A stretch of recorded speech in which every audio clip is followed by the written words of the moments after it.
So, meron nag-comment sa ROG mga boss sa mga Android 14 daw na update na ay daw gumana yung bottom trigger, no?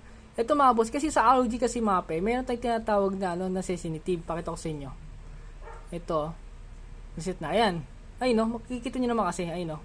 Oh. Ito, ilagay natin dito sa baba. Ito naman lagay natin sa taas. Ayun, nakita nyo, apply. So, makikita nyo yung difference pagdating sa feedback. Leon, play tayo ng mga games na pwede anuhin. Tulad ng PUBG Mobile. Ayan.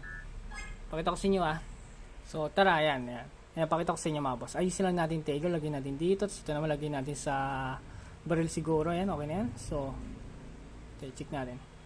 Ayan o. May isa, di ba, ayaw? So, kasi nga, binago natin. Ayan o. So, Leon, punta tayo sa settings ng ROG.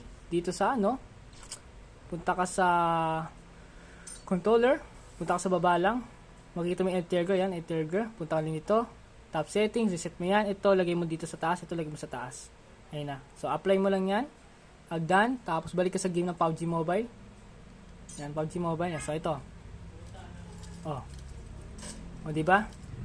Yun ang sinasabi nila na sira daw sa update, pero hindi, no? Baguhin nyo lang sa settings, mga boss. Kasi ang ginawa ng ROG is, binaba nila sa level 6 to level 5 ang ginawa nila, no?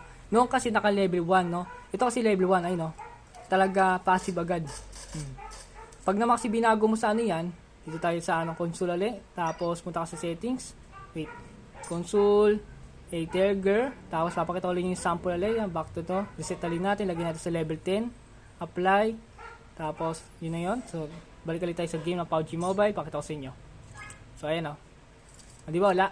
Wala, di ba? So, kailangan mo pa i-diin yan. Kailangan mo pa i-diin para maano. Pero pag ganyan lang, wala yan, di ba? So, yun. Sana nakatulong yung video nito sa mga biglang nawala ang trigger or something na may issue daw. Baguhin nyo na yung settings na yun at babalik ulit sa dati mga boss. Yun lang naman. ROG Phone 6.